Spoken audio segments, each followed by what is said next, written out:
কাম চাম যাব হোৱা নাই, একো নাই। মন্দিৰ ভৰিবলৈও পইচা নাই, ভৰিটো ভাল হোৱা নাই, কি কৰিম। তাকে বক্সত অলপ খুচুৰা পইচা 1 টকা 2 টকা কৰি 1 টকা 2 টকা কৰি ভৰাই থৈছিলোঁ।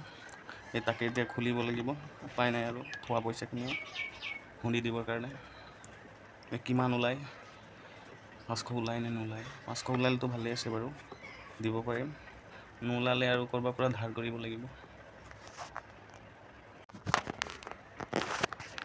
তাকে এইটো খুলি লওঁ এনেকৈ কৰি, কেমেৰা ধৰি দিয়া মানুহ নাই এনেকৈ। ফাইনেলি খোলা হৈ গ'ল। এইটো ওলাই এইটো ওলাইছে, কি ওলাই ফাইনেলি ওলাই হৈ গ'ল এইটো এনেকৈ। কিমান হ'ব বাৰু কওকচোন, কমেণ্টত জনাব হা কিমান আছে ইয়াত। মই হিচাপ কৰা নাই বাৰু, হিচাপ কৰি কম।